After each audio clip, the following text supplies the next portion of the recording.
আসসালামু আলাইকুম সবাইকে। কি অবস্থা সবার? আশা করছি সবাই অনেক অনেক ভালো আছো, সুস্থ আছো। আমরাও আলহামদুলিল্লাহ অনেক ভালো আছি। 10 মিনিট স্কুল এইচএসসি ক্র্যাশ করছে। আমরা আবারও চলে এলাম ফিজিক্স ক্লাস নিয়ে। আজকে ফিজিক্সের চতুর্থ ক্লাস এবং একই সাথে সেকেন্ড চ্যাপ্টার ভেক্টর এর ফোর্থ এপিসোড। যারা ইতিমধ্যে জয়েন করেছো এবং করছো সবাইকে স্বাগত জানাচ্ছি। বরাবরের মতোই আজকে আমাদের সাথে থাকছেন সাইদ আল নাহিয়ান ভাইয়া। ভাইয়া আসসালামু আলাইকুম। ওয়ালাইকুম আসসালাম ভাইয়া, কি অবস্থা? এই তো ভাই আলহামদুলিল্লাহ ভালো আছি, আপনি কেমন আছেন? এই তো ভাইয়া আলহামদুলিল্লাহ আমি ভালো আছি। আমাদের সাথে অনেকেই জয়েন করছে দেখতে পাচ্ছি। অনেকেই হচ্ছে গিয়ে একটা কমন কোয়েশ্চেন করছে যে ভাইয়া 15 মিনিট লেট কেন করেছি, আমরা কেন হচ্ছে লেট করি। ঘটনা হচ্ছে ভাইয়া, যেহেতু এশার ওয়াক্ত কিছুক্ষণ, মানে এশার নামাজ যে জন্য আজান কিছুক্ষণ আগে দিয়েছে, তো অনেকেই আমাদের সাথে জামাতে নামাজ পড়েন। তো ওই জামাতের জন্য আমাকে আসলে কিছুটুকু টাইম অ্যালাউ করতে হয়, যাতে করে সবাই জামাতটা শেষ করার পর জয়েন করতে পারে। এই জন্য হচ্ছে আমি কিছুক্ষণ সময় একটু নেই, মানে 8টার ক্লাসটার জন্য, যে একটু লেটে শুরু হোক। ঠিক আছে। আহ খুবই দুঃখিত যে অনেকে হচ্ছে কি হয়তো বা অনেক রকম অ্যান্টিসিপেশন নিয়ে আমাদের সাথে ওয়েট করেন। সো আপনাদেরকে আসলে এরকম ওয়েট করানোর জন্য আমি আসলে নিজে খুবই দুঃখিত। চেষ্টা করবো ইনশাল্লাহ এরপর থেকে তাহলে ঠিক 8টার সময় জয়েন করে ফেলার। ঠিক আছে, বাট তাও তো কিছু টেকনিক্যাল ইস্যুস হয়। আপনারা যদি আমাকে একটু হচ্ছে গিয়ে সেই ইয়েটুকু অ্যালাউ করেন আর কি, খুবই খুশি হব। আর আপনারা জলদি জলদি জয়েন করেন। আপনাদের যে বন্ধু বান্ধব যারা আছেন সবাইকে হচ্ছে গিয়ে একটু কষ্ট করে মেনশন করে দেন আমাদের এই ভিডিওর কমেন্ট বক্সে। ঠিক আছে, সবাই জয়েন করে ফেলুক, তাহলে ইনশাল্লাহ হচ্ছে গিয়ে আমরা ইয়ে করতে পারি, শুরু করে ফেলতে পারি কিন্তু আস্তে আস্তে ইনশাল্লাহ। ঠিক আছে। আর আমরা চেষ্টা করব আজকে হচ্ছে গিয়ে আমরা আজকে ভেক্টর চ্যাপ্টারটাকে অনেকখানি এগিয়ে নিয়ে যাওয়ার চেষ্টা করব এবং শেষ করে দেওয়ার চেষ্টা করব, যদিও ইনশাল্লাহ চেষ্টা করব কিছু প্রবলেম সলভিং ক্লাস রাখার, বাট সেটা আসলে সময়ের উপর নির্ভরশীল, অনেক কিছুর উপর নির্ভরশীল। সো দেখা যাক কি হয় আর কি। আর টাইম আমরা হচ্ছে গিয়ে ফিক্স করব, সমস্যা নাই। আপনাদের সবকিছুই আমরা হচ্ছে গিয়ে চিন্তা করছি, সবকিছুই আমরা দেখছি। ঠিক আছে। একটু তো কিছু জিনিসপত্র আমাদেরকে সবাইকেই আসলে কনসিডার করতে হয়। এনিওয়েজ, অনেক কথাবার্তা বলে ফেলেছি আসলে। আশা করি আপনারাও সবাই জয়েন করছেন। আমাকে কমেন্ট করে জানিয়েন যে আপনাদের আসলে পড়াশোনা নিয়ে কোনো কি কি প্রশ্ন আছে, কি কি চিন্তা ভাবনা আছে। এবং আরেকটা ব্যাপার আমি একটু বলতে চাই, আমার ইনবক্সে আপনারা অনেকেই অনেক রকম সমস্যা নিয়ে, অনেক রকম প্রবলেম নিয়ে আমাকে ইনবক্স করছেন। আপনারা একটু ধৈর্য সহকারে অপেক্ষা করেন। এই সপ্তাহটা আমি বেশ বেশ ব্যস্ত আসলে। এই সপ্তাহটা শেষ হলে ইনশাআল্লাহ আগামী সপ্তাহ থেকে আমি আপনাদের এই প্রবলেম গুলো, এই কোয়ারি গুলো যেগুলো আপনারা আমাকে পার্সোনালি ইনবক্স করে করেছেন, সেগুলো এক এক করে ইনশাআল্লাহ আমি উত্তর দেওয়া শুরু করবো। ঠিক আছে। একটু কষ্ট করে ধৈর্য ধরতে হবে এই জন্য। ঠিক আছে। আর আমরা হচ্ছে গিয়ে তাহলে শুরু করে দেই, অনেকক্ষণ আসলে সময় নিয়ে ফেলেছি, আমরা শুরু করে দেই আস্তে ধীরে। আমি যদি হচ্ছে গিয়ে আমার এই ভিডিও ফিডটাকে একটু হচ্ছে মিনিমাইজ করে নিয়ে আসি, তাহলে হয়তো বা আপনারা আমার স্লাইডের ওরিয়েন্টেশন দেখতে পাবেন। চমৎকার। সো হচ্ছে গিয়ে দেয়ার ইজ মি। আমি তাহলে শুরু করে দিই। ঠিক আছে। তো আমরা আজকে ভেক্টরের হচ্ছে গিয়ে ক্লাস, আমরা সবাই জানি ফার্স্ট পেপার চ্যাপ্টার 2 এর ক্লাস। এবং এই ঘটনা হচ্ছে গিয়ে আমরা স্কেলার গুণন দিয়ে আজকে আসলে পড়াশোনা শুরু করব। তার কারণ কি? তার কারণ, হ্যাঁ, গত ক্লাসে আমরা স্কেলার গুণন পড়েছি, গত ক্লাসে আমরা স্কেলার গুণন নিয়ে কিছু কথাবার্তা বলেছি, কিন্তু আসলে সবটুকু আমার যতটুকু বলার প্রয়োজন আমি মনে করি ততটুকু আমি বলতে পারিনি। সো দিস ইজ ওয়াই আমি হচ্ছে কি কিছু কিছু প্রশ্ন, কিছু কিছু জিনিসপত্র আমি এখন একটু আবার রিপিট করবো। ঠিক আছে। তো স্কেলার গুণফল আসলে কি? স্কেলার গুণফলের সংজ্ঞা যদি আমরা দেখি, ঠিক আছে, স্কেলার গুণনের সংজ্ঞাটা আমরা এই স্লাইডে বলেছি যে দুটি ভেক্টরের যে গুণনে একটি স্কেলার রাশি পাওয়া যায়, দুটি ভেক্টরের যে গুণনে একটি স্কেলার রাশি পাওয়া যায়, ভেক্টরের গুণ থেকে আমরা স্কেলার রাশি নিয়ে আসবো। ঠিক আছে। তো সেই গুণনটাকে আমরা বলছি হচ্ছে গিয়ে কি, এবং এর মান সম্পর্কে বলা হয়েছে ভেক্টর দ্বয়ের মান এবং তাদের অন্তর্ভুক্ত কোণের কোসাইনের মানের গুণফলের সমান হয়, সেই গুণনকে আমরা স্কেলার বা ডট গুণন বলেছি, এবং গুণনের ফলকে স্কেলার গুণফল বলেছি। এবং আমরা জানি স্কেলার গুণন বা ডট গুণনের জন্য রাশি দ্বয়ের মাঝখানে আমরা ডট চিহ্ন ব্যবহার করে থাকি, তাই না? আচ্ছা। তো স্কেলার গুণনের কয়েকটি ধর্ম এখানে বলা হয়েছে। যেমন A dot A equals two A square, অর্থাৎ একই ভেক্টরকে দুবার নিয়ে স্কেলার গুণ করলে ভেক্টরটির মানের বর্গ পাওয়া যায়। আমি আবার বলছি, একই ভেক্টরকে দুবার নিয়ে স্কেলার গুণ করলে ভেক্টরটির মানের বর্গ পাওয়া যায়। তারপর A dot B is equals to B dot A, অর্থাৎ স্কেলার গুণফল স্কেলার বিনিময় সূত্র মানে মেনে চলে সবসময়। ওকে। আচ্ছা। এই প্রতিটাকেই আমরা একটু পরে ব্যাখ্যা করবো, আগে একবার যে ধর্মগুলো আমরা পড়ে নেই। তৃতীয়ত বলছি, পরস্পর লম্ব দুটি ভেক্টরের স্কেলার গুণফল শূন্য হয়, অর্থাৎ a dot B is equals to 0। এরপরে বলা হচ্ছে আবার যদি দুটি ভেক্টরের কোনটির মানই শূন্য না হয়। প্রথমে বলেছি পরস্পর লম্ব দুটি ভেক্টরের স্কেলার গুণফল শূন্য হবে। দ্বিতীয়তে বলেছি দুটি ভেক্টরের কোনটির মানই যদি শূন্য না হয়, অর্থাৎ a not equals to B এবং b not equals to B, a not equals to 0 এবং b নট ইকুয়ালস টু 0, তবে a ডট বি যদি শূন্য হয়, এরকম আমরা যদি মান পাই ডট গুণফলের পর, তাহলে আমরা নিঃসন্দেহে বলতে পারবো যে a ভেক্টর এবং b ভেক্টর পরস্পরের সাথে লম্ব। ঠিক আছে?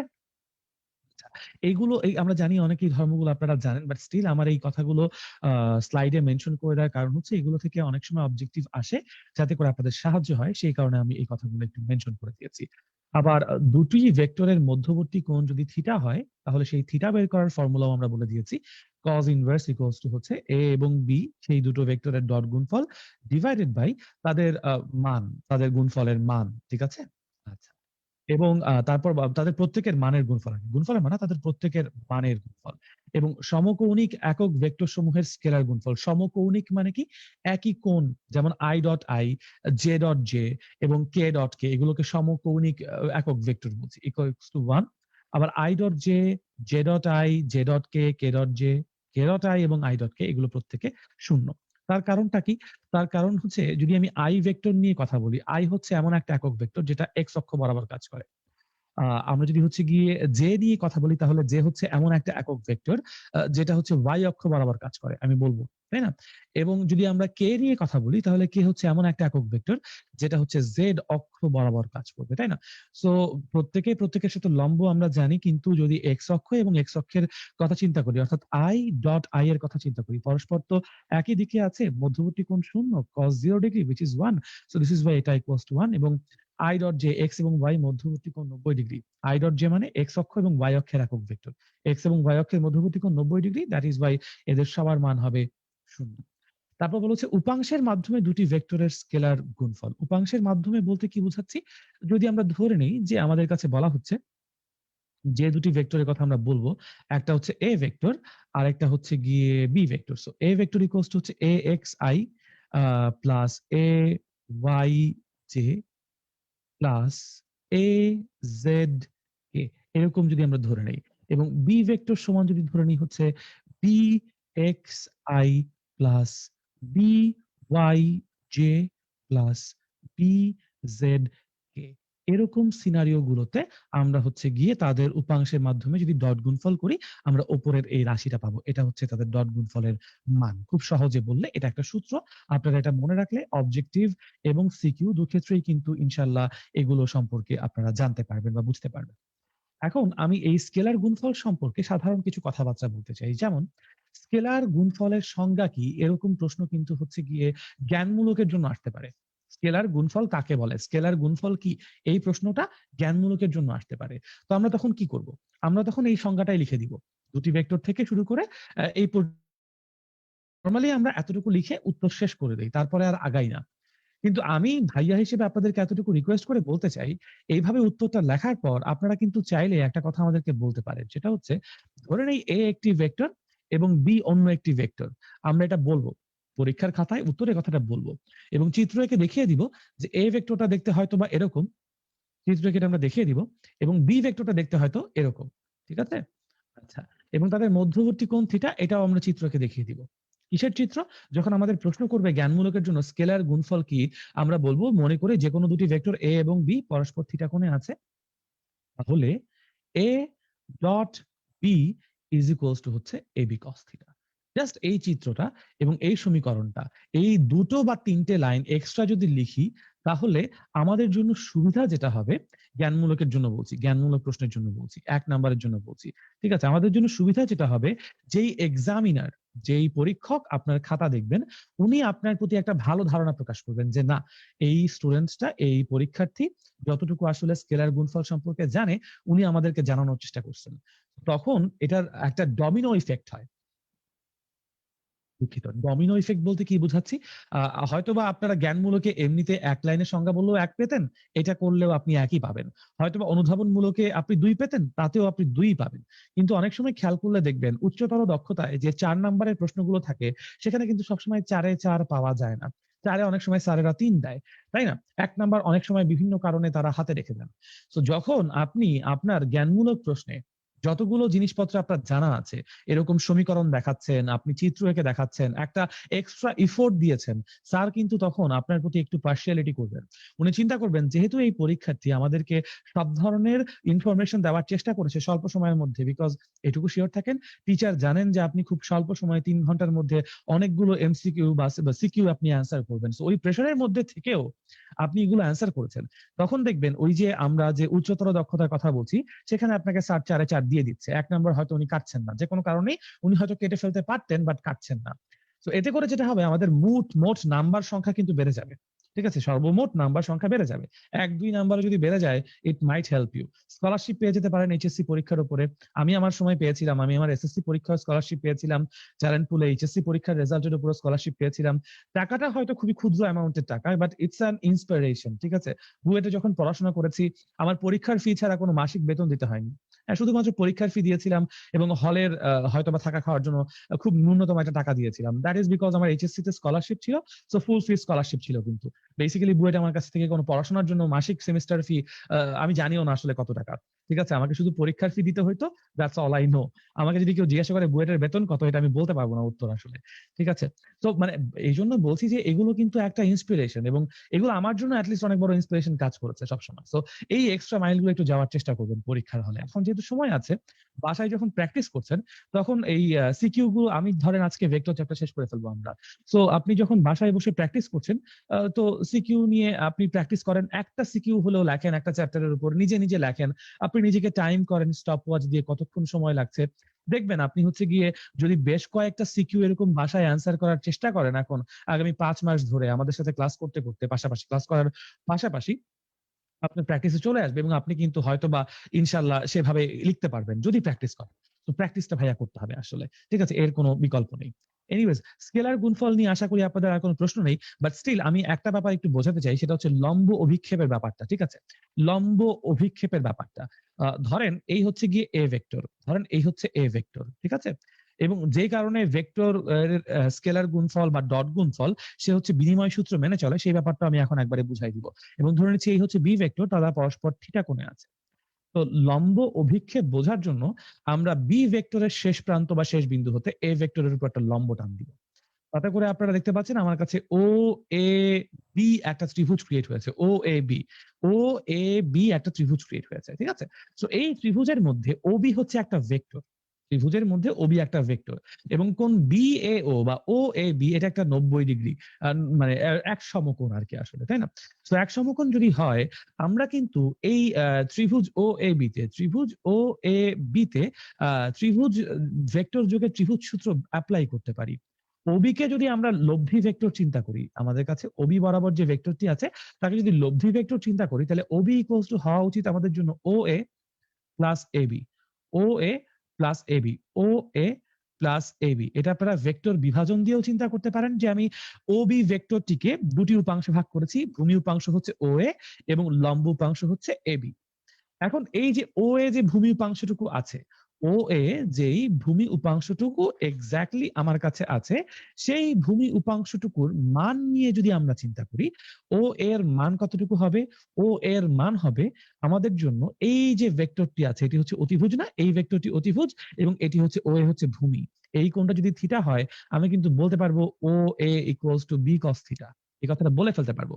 এবং এই বি কস থিটা যে ভেক্টরের উপাংশ, তার ডিরেকশন যদি আপনি খেয়াল করেন বি কস থিটা, ওটা তো মান। ভেক্টরের ডিরেকশন যদি খেয়াল করেন সেটা ও এ বরাবর, অর্থাৎ এ ভেক্টর বরাবর হচ্ছে আমাদের জন্য এই পুরো ঘটনাটা। ঠিক আছে? দিক। সো যখন আমি এ ডট বি, আমাদের কাছে ডট গুণফলের সংজ্ঞাই বলেছে A dot B equals to হচ্ছে A B cos theta. Dot গুণফলের সংজ্ঞাই বলেছে এ ডট বি হচ্ছে আমাদের জন্য কি এ বি কস থিটা। ঠিক আছে? আচ্ছা, আমি যদি এখানে লিখি, আপনারা হয়তো দেখতে পাবেন না আমার ছবির জন্য। আমি হচ্ছে গিয়ে এই পাশটা তাহলে লেখা এভয়েড করছি। আমি একটু নিচে লিখছি। যেটা বলেছি আমি এখানে যেটা লিখেছি যে A dot B equals to আমরা লিখেছি কতটুকু, এ বি কজ থিটা। তাহলে আমি যদি এখান থেকে এ কে আলাদা করি এবং বি কস থিটাকে আলাদা করি, তাহলে কিন্তু আমি একটা জিনিস বুঝতে পারছি যে এ হচ্ছে এই সম্পূর্ণ ভেক্টরটির মান, আর বি কস থিটা হচ্ছে শুধুমাত্র এই ও এ অংশটুকুর মান, তাই না? এটাকে আমরা একটা ডিফারেন্ট কালি দিয়ে বোঝাই, ধরেন সবুজ কালি দিয়ে বোঝালাম। সো এ ভেক্টর এবং বি কস থিটা ভেক্টর দুটো কিন্তু একই দিকে। এ ভেক্টরটা এক্স অক্ষে ডান দিকে, আবার বি কস থিটা ভেক্টরটা আমার এক্স অক্ষে ডান দিকে, দুটোই দেখতে পাচ্ছেন একই দিকে। সো দুটো একই দিকে ভেক্টরের গুণফল নিয়ে যেহেতু আমরা কথা বলছি, সেখানে কিন্তু আমার গুণফল একটা স্কেলার রাশি হওয়াই স্বাভাবিক, কারণ দিক তো বর্ণনার প্রয়োজন পড়ছে না আমার আলাদা করে। আর এখানে ব্যাপারটা বুঝতে পারছেন, দিক যেহেতু আমাদের আলাদা করে বর্ণনার প্রয়োজন পড়ছে না, দিস ইজ ওয়াই আমরা এটাকে স্কেলার গুণফলের রেঞ্জে ফেলতে পারি, এবং তাদের জন্য আমি বলতে পারি যে দিকের প্রয়োজন হচ্ছে না। ঠিক আছে? আর লম্ব অভিক্ষেপটা কি, যে এই যে বি এর উপর যখন আমি আলো ফেলেছি, লম্বভাবে যদি আলো ফেলি, তাহলে বি এর যে ছায়াটা আমাদের এ ভেক্টরের উপর প্রকাশ পাবে, সেটাই হচ্ছে লম্ব অভিক্ষেপ। আমি আবারও বলছি, এ ভেক্টর এবং বি ভেক্টর দুটি ভেক্টর আছে। বি ভেক্টরের উপর লম্বভাবে আলো ফেললে তাহলে সেই বি ভেক্টরের যে ছায়ার অংশটুকু আমাদের এই এ ভেক্টরের উপর থেকে দখল করে নেয়, সেটা হচ্ছে বি কস থিটা, সেটুকুই হচ্ছে আসলে লম্ব অভিক্ষেপ। এটাই হচ্ছে স্কেলার গুণফল নিয়ে সাধারণভাবে কথা বলার জন্য আমার যতটুকু প্রয়োজন ছিল। ঠিক আছে জুবাইর ভাইয়া, কারো কি কোনো প্রশ্ন আছে একটু দেখবেন? কেউ কি কোনো প্রশ্ন করছে বা কারো কি কোনো ফিডব্যাক আছে আমাদের প্রতি? না ভাই, আপাতত কোনো প্রশ্ন নেই, আপনি ক্লাস কন্টিনিউ করতে পারেন। বাট অনেকেই ওকে, বলতেছেন যে আপনাকে ফ্রেম থেকে একটু সামান্য ছোট করা যায় কি? অবশ্যই, অবশ্যই ছোট করা যায়। যেহেতু তাদের জন্য এই জিনিসটা হচ্ছে গিয়ে আমি করতেই পারবো। এখন তাহলে আশা করি ঝামেলা হবে না। দেখেন তো ট্রানজিশন বোধহয় হয়ে গেছে। জি জি জি আপনারা হয়তো জি। দেখতে পাচ্ছেন যে এইটুকু তাহলে হয়তো বা সুন্দর হয়, তাই না? একটু বেশি বড় করে ফেলেছিলাম নিজেকে। Sorry about that. লোকে যাকে বড় বলে বড় সেই হয়, তাই না? জুবাইর ভাই? জি। হ্যাঁ, চমৎকার। আচ্ছা, চলেন আমরা আবার শুরু করি তাহলে আমাদের পড়াশোনা। যেটা বলছিলাম, এই হচ্ছে গিয়ে আমাদের এ, বি এবং এ মানে বি cos θ র জন্য। এখন আমরা অপোজিট ভাবে চিন্তা করলে এক্সাক্টলি সেইম জিনিসটা হচ্ছে গিয়ে আমরা কিন্তু চিন্তা করতে পারবো বা বুঝতে পারবো আশা করি। ঠিক আছে? ওকে, চমৎকার, চমৎকার। আমরা হচ্ছে গিয়ে তাহলে সামনে আগাই। আমার এই ইয়েটা ওকে। আচ্ছা, এবার চলে যাবো আমরা হচ্ছে কি ভেক্টর গুণফলে। এবার চলে যাবো কোথায় আমরা? ভেক্টর গুণফলে। ভেক্টর গুণফলের জন্য আমরা যদি হচ্ছে গিয়ে কথা বলি, ওয়েট, আমার জন্য একটু ঝামেলা হচ্ছে। হ্যাঁ, এবার আশা করি আর ঝামেলা হবে না। সো ভেক্টর গুণফলের সংখ্যাটা যদি আমি একবার বলি, ভেক্টর গুণফলের সম্পর্কে বলবো, দুটি ভেক্টরের যে গুণনে একটি ভেক্টর রাশি পাওয়া যায়, এটা আমরা পড়েছি। এবং এর মান ওই ভেক্টর দ্বয়ের মান এবং অন্তর্ভুক্ত কোণের সাইনের মানের গুণফলের সমান হয়। সেই গুণফলকে আমরা হচ্ছে গিয়ে ভেক্টর গুণফল বা ক্রস গুণফল বলে থাকবো। ঠিক আছে? এবং এই গুণফলের ফলকে আমরা বলবো হচ্ছে গিয়ে ভেক্টর গুণফল। ঠিক আছে? একটাকে ভেক্টর গুণন বলছি, পুরো প্রসেসটাকে ভেক্টর গুণন বলছি, এবং গুণনের ফলকে বলছি আমরা ভেক্টর গুণফল। তো ভেক্টর গুণফলের কয়েকটা খুবই সিম্পল হচ্ছে গিয়ে ধর্ম আমরা বলেছি, যেমন A cross A is equals to 0, অর্থাৎ একই ভেক্টরকে দুবার নিলে তাদের ভেক্টর গুণফল 0 হবে। আবার A cross B is equals to minus B cross A, অর্থাৎ ভেক্টর গুণফল কখনোই বিনিময় সূত্রে মেনে চলবে না। তারপর বলা হয়েছে এ এবং বি ভেক্টর যদি পরস্পর লম্ব হয়, তাহলে এ ক্রস বি এর যে মান, সেই এ ক্রস বি এর মান হচ্ছে আমাদের জন্য এ বি সাইন 90 ডিগ্রি বা এ বি। ঠিক আছে? মানটা একদম তাদের নরমাল গুণফলের সমান, মানের নরমাল গুণফলের সমান। ঠিক আছে? আচ্ছা, লম্ব অভিক্ষেপ রিপিট করব, আমি এইটুকু শেষ করে নেই ভাইয়া, একটু ধৈর্য ধরেন। লম্ব অভিক্ষেপ আমি আবার রিপিট করবো, কোনো সমস্যা নাই। আর এ ডট বি এবং এ ক্রস বি এই তিনটি ভেক্টরই পরস্পরের উপর লম্ব। ঠিক আছে? এগুলো আমরা আস্তে আস্তে পড়বো। সমকৌণিক একক ভেক্টর সমূহের গুণফল, এগুলো জাস্ট ফর্মুলা। এই ফর্মুলাগুলো একবার পড়ে থাকলে আপনি মনে রাখতে পারবেন ইনশাল্লাহ। অবজেক্টিভের জন্য এগুলো আসতে পারে, বা অঙ্ক সলভের জন্য এই ফর্মুলাগুলো রাখতে পারে। তারপর বলা হয়েছে স্থানাঙ্কের মাধ্যমে দুটি ভেক্টরের ভেক্টর গুণফল নিয়ে কথা বলা হয়েছে। যদি স্থানাঙ্ক দেওয়া থাকে, একটু আগে যেরকম এ ইকুয়ালস টু সামথিং বলেছিলাম, বি ইকুয়ালস টু সামথিং বলেছিলাম, তখন হচ্ছে গিয়ে আমরা এইরকম একটা ফর্মুলা পাবো, এরকম একটা ফর্মুলা পাবো। ঠিক আছে? এবং এ বি সি সমতুল্য হওয়ার শর্ত, এটাও একটা ফর্মুলা। এটা মনে রাখলে ইনশাল্লাহ হয়ে যাবে যে এ বি সি তিনটা সমতুল্য হওয়া শর্ত। কোনটা কেন আমি একটু পরে বলছি, অবশ্যই বলছি। ঠিক আছে? আহ, উপাংশ এবং লম্ব অভিক্ষেপের মধ্যে অবশ্যই পার্থক্য আছে। উপাংশ এবং লম্ব অভিক্ষেপের মধ্যে অবশ্যই হচ্ছে গিয়ে পার্থক্য আছে, এটাও আমি বলবো, কোনো সমস্যা নাই। একটু জাস্ট ফোকাস করেন এই পর্যন্ত, এই সূত্রগুলো আপনারা একটু মনে রাখবেন। এগুলো এমসিকিউর জন্য ইম্পর্টেন্ট, এগুলো সিকিউর জন্য ইম্পর্টেন্ট। ঠিক আছে? অঙ্ক করার সময় এগুলো খুবই কাজে লাগবে। ওকে, ঠিক আছে।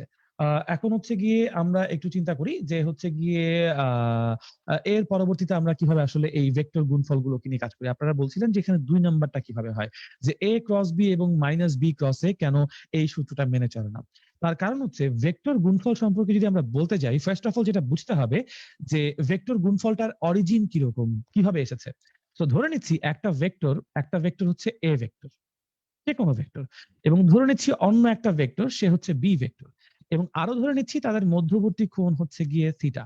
এখন ঘটনা হচ্ছে বি ভেক্টরকে যখন আমি উপাংশে ভাগ করব, একটা হবে বি কস থিটা, একটা হবে বি সাইন থিটা, একটা হবে বি কস থিটা এবং একটা হবে বি সাইন থিটা। এখন ঘটনা হচ্ছে আপনারা একটা জিনিস দেখেন, আমরা যখন এ কস থিটা মানে এ ডট বি এর কথা বলেছিলাম তখন কস থিটা নিয়ে কাজ করেছি, কিন্তু এ ক্রস বি এর ক্ষেত্রে আমরা বলেছি যে এদের যে গুণফল সেটা হচ্ছে ইটা একটা একক ভেক্টর লাগবে। একক ভেক্টরটা সম্পর্কে আমি পরে আসছি, এটা সম্পর্কে পরে কথা বলছি। এদের মান সম্পর্কে বলা হয়েছে এ এবং বি সাইন থিটার গুণফল, এ এবং বি সাইন থিটার গুণফল।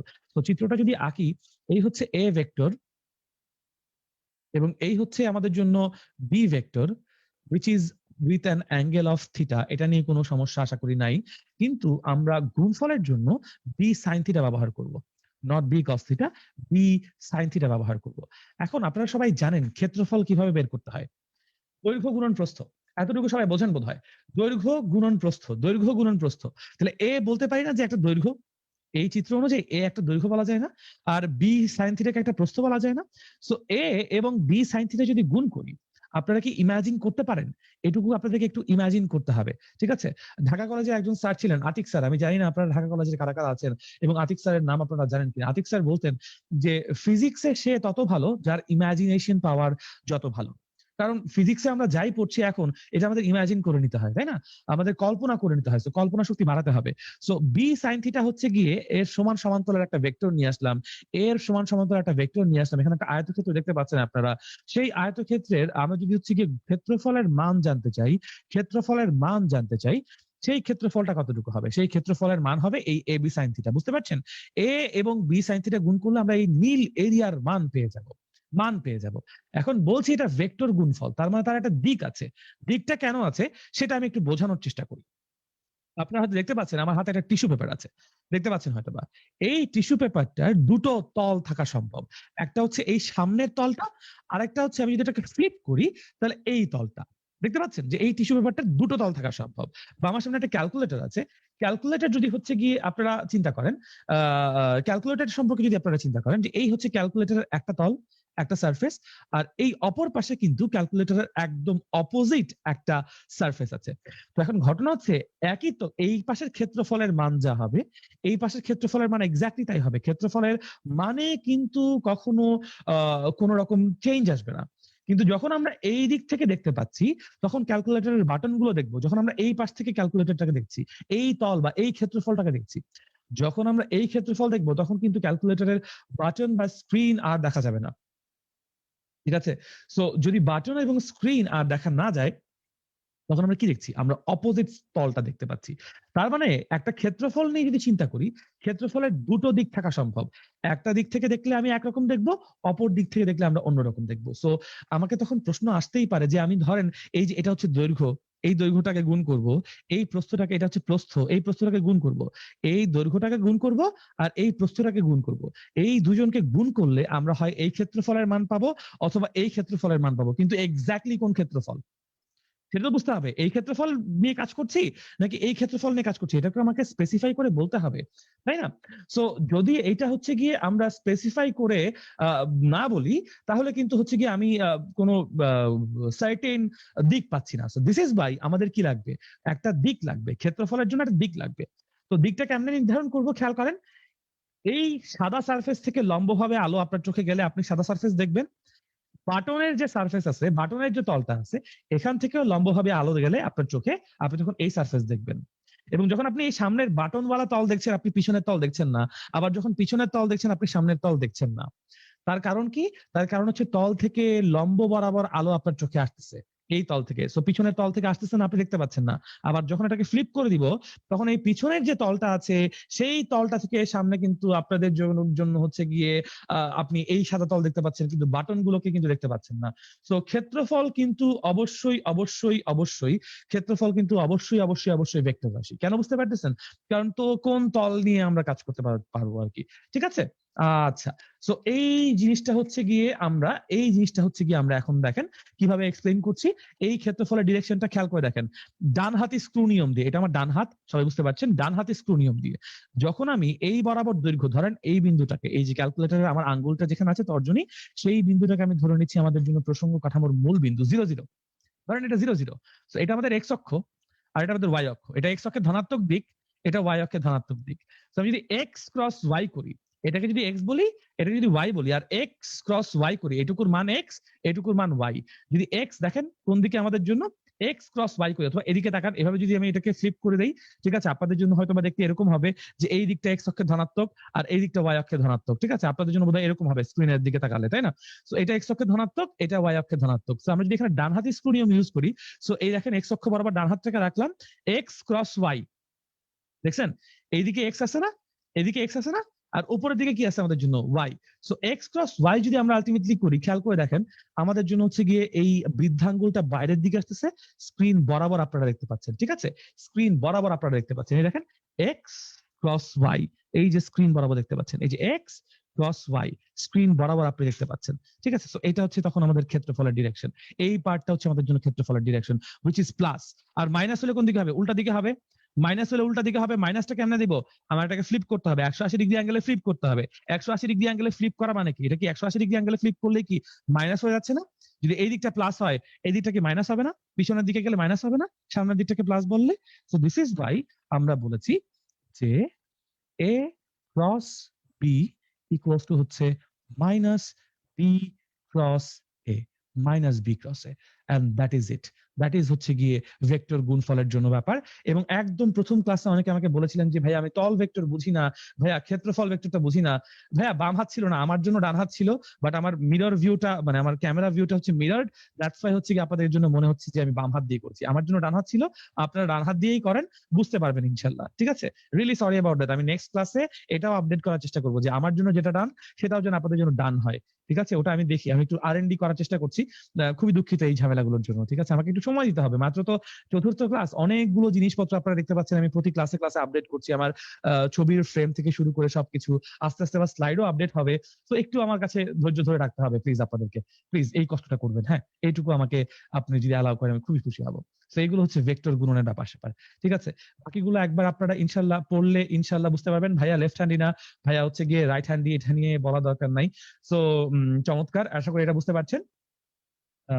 আর যারা ভাই এখনো বুঝতে পারেননি, কোনো সমস্যা নাই, এগুলো নিয়ে যখন আমরা প্রবলেম সলভিং এ যাব, অঙ্ক করা শুরু করব, তখন দেখবেন সবগুলো পানির মতো ক্লিয়ার করবো। বিকজ আমি যখন অঙ্ক করাই, আমি শুধুমাত্র অঙ্ক করাবো না, আমি ওখানে থিওরির কথাও বলবো, প্রতিটা অঙ্কের জন্য থিওরির কথা বলবো। ঠিক আছে, তো আমরা এখন জ্ঞানিতিক সমস্যায় যাব, একটু ধৈর্য ধরেন, প্রবলেম সলভিং ক্লাসও হবে। যা যা বোঝেন নাই, যা বোঝেন নাই, সবকিছু আমরা বোঝাবো, সবকিছু আমরা বোঝাবো। ভাইয়ার উপর জাস্ট হচ্ছে গিয়ে একটু ধৈর্য ধরেন। ঠিক আছে প্লিজ। তো গাণিতিক সমস্যার সমাধানে এবার যাব। গাণিতিক সমস্যার সমাধানের ভেতরে আমরা যে অঙ্কটা প্রথমে করব, অনেকে ইফতেখার রিমন ভাইয়া আমাকে গত ক্লাসে বলেছিলেন যে বৃষ্টির অঙ্ক অনেকে বোঝেন নাই, তো আমি বৃষ্টির অঙ্ক দিয়ে শুরু করবো আজকে। ঠিক আছে, ভেক্টর গুণফল ক্রস গুণফলের অঙ্কে যাব, বাট তার আগে আমরা একটু আপেক্ষিক বেগের একটা অঙ্ক একটু করে আসি। দেখেন এখানে প্রশ্ন কি বলছে। প্রশ্ন বলছে কোন একজন ভদ্রলোক 4 কিলোমিটার/আওয়ার বেগে হেঁটে যাবার সময়, ভালো মতো প্রশ্ন বলেন সবাই আমার সাথে, ভাইয়া আমার সাথে প্রশ্ন বলেন। ঠিক আছে, প্রশ্ন পড়েন। কোন একজন ভদ্রলোক 4 কিলোমিটার/আওয়ার বেগে হেঁটে যাবার সময় 6 কিলোমিটার/আওয়ার বেগে খাড়া লম্বভাবে বৃষ্টিপাত হতে দেখলেন। বৃষ্টির প্রকৃত বেগ কত আমার কাছে হচ্ছে গিয়ে নির্ণয় করতে বলা হয়েছে। ঠিক আছে, সো আমি আবার প্রশ্ন করছি যে কোনো একজন, প্রশ্নটা পড়ছি আর কি, কোনো একজন ভদ্রলোক 4 কিলোমিটার/আওয়ার বেগে হেঁটে যাবার সময় 6 কিলোমিটার/আওয়ার বেগে খাড়া লম্বভাবে বৃষ্টিপাত হতে দেখলেন। বৃষ্টির প্রকৃত বেগ কত আমাদের কাছে নির্ণয় করতে বলা হয়েছে। খুবই চমৎকার। এখন আমরা চিত্র আঁকবো। অবশ্যই আগে চিত্র আঁকবো। কিন্তু আপনারা আমাকে একটু কমেন্টে মেনশন করে বলেন ভাইয়া, এখানে কার বেগটা প্রকৃত বেগ আর কার বেগটা আপেক্ষিক বেগ? বা ঠিক আছে, আপনারা বুঝতে পারছেন যে বৃষ্টির প্রকৃত বেগ যেহেতু নির্ণয় করতে বলেছে, তার মানে বৃষ্টির আপেক্ষিক বেগ দেওয়া আছে। আমার কথা হচ্ছে আপনারা কি বুঝতে পারছেন কিনা যে এখানে আমরা আসলে বৃষ্টির আপেক্ষিক বেগ কেন বলেছি? বৃষ্টির আপেক্ষিক বেগ কেন বলেছি? ঠিক আছে? ও আচ্ছা, আমার কারণে প্রশ্ন দেখতে প্রবলেম হচ্ছে। ও আমি ভুলেই গিয়েছিলাম। আমার কারণে এই প্রশ্ন দেখতে প্রবলেম হয়েছে। ওকে, ওকে, ওকে। কোন সমস্যা নাই, কোন সমস্যা নাই। আমি হচ্ছে গিয়ে নিচে বাম কোণায় চলে যাচ্ছি। এখন ইনশাআল্লাহ আর প্রবলেম দেখতে সমস্যা হবে না। আমি না বুঝছেন এটা জিনিসটা একদম ক্লাস নেওয়ার শুরুতে আমি চিন্তা করে রাখছিলাম যে প্রশ্ন যখন আমি সলভ করাবো আমি বামে নিচে কোণায় চলে যাব। বাট ওই যে আবেগের চোটে ভুলে গেছি ভাই। আপনাদেরকে পড়াইতে আমার এত ভালো লাগতেছে, আবেগের জন্য আমি ভুলে গেছি। কোন প্লিজ মাইন্ড করেন না এইজন্য। আচ্ছা। সো এখন যেটা বলছিলাম যে ভদ্রলোকের যে বেগটা আছে, একজন ভদ্রলোক 4 কিলোমিটার পার আওয়ার বেগে হেঁটে যাওয়ার সময়। তো এই ভদ্রলোককে কে দেখছে? মানে ভদ্রলোককে কে দেখছে? ভদ্রলোককে আমি দেখছি। বিকজ আমি আপনাদেরকে প্রশ্নটা বলতেছি। সো আমি আমার বাসায় বারান্দায় বসে দেখতেছি একজন ভদ্রলোক হেঁটে যাচ্ছে।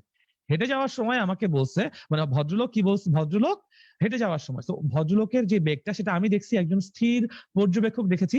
সো ভদ্রলোকের যে ভেলোসিটি আছে ধরে নিচ্ছি সেটা 4 কিলোমিটার পার আওয়ার বেগে আমাদের এক্স অক্ষের ধনাত্মক দিক বরাবর। ঠিক আছে? 4 কিলোমিটার পার আওয়ার বেগে এক্স অক্ষের ধনাত্মক দিক বরাবর আমি ধরে নিচ্ছি। সো এই জিনিসটা হচ্ছে গিয়ে আমাদের জন্য বৃষ্টির প্রকৃত বেগ, ভদ্রলোকের প্রকৃত বেগ। ঠিক আছে? The real velocity of the man, ভদ্রলোকের প্রকৃত বেগ। ঠিক আছে? ভদ্রলোকের প্রকৃত বেগ। ঠিক আছে, চমৎকার। এখন দেখেন 6 কিলোমিটার পার আওয়ার বেগে খাড়া লম্বভাবে বৃষ্টিপাত হইতে কে দেখছেন? 6 কিলোমিটার পার আওয়ার বেগে লম্বভাবে বৃষ্টি হইতে কে দেখছেন? গতিশীল ভদ্রলোক দেখেছেন। কে দেখেছেন? গতিশীল ভদ্রলোক দেখেছেন। সো গতিশীল ভদ্রলোক যা দেখেছেন সেটা কিন্তু কখনোই রিয়েল ভেলোসিটি দেখেন নাই। যদি আমি বলতাম একজন ভদ্রলোক 4 কিলোমিটার পার আওয়ার বেগে হেঁটে যাচ্ছে এবং ওই স্থানে 6 কিলোমিটার পার আওয়ার বেগে লম্বভাবে বৃষ্টি হচ্ছে, দুটোই প্রকৃত বেগ। কিন্তু আমি বলেছি একজন ভদ্রলোক 4 কিলোমিটার পার আওয়ার বেগে হেঁটে যাচ্ছে এবং ভদ্রলোক গতিশীল অবস্থায় হেঁটে যাওয়ার সময় 6 কিলোমিটার পার আওয়ার বেগে লম্বভাবে বৃষ্টি দেখছে। তো সে কখনোই প্রকৃত বেগ দেখে নাই, সে আপেক্ষিক বেগ দেখছে। চমৎকার, আপনারা সবাই বুঝতে পারতেছেন। অনেকগুলো জিনিসগুলো হচ্ছে কি আপনারা আমাকে এই জিনিসগুলো ধরে দিয়েছেন। খুবই দুঃখিত, খুবই ধন্যবাদ আপনাদেরকে এই জন্য। সো যদি আমরা এখন তাহলে বৃষ্টির আপেক্ষিক বেগ চিত্রটা আঁকি, খাড়া লম্বভাবে পড়তেছে which is VRM, the velocity of the rain with respect to the man, the velocity of the rain with respect to the man. বৃষ্টির আপেক্ষিক বেগ লোকের সাপেক্ষে কতটুকু সেটা? 6 কিলোমিটার পার আওয়ার। আমাকে প্রশ্ন করেছে বৃষ্টির প্রকৃত বেগ কত নির্ণয় করো। খুবই ভালো কথা।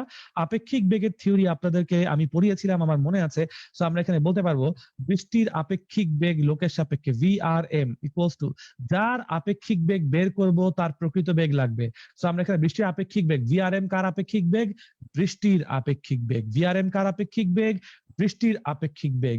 So VRM equals to VR minus VM।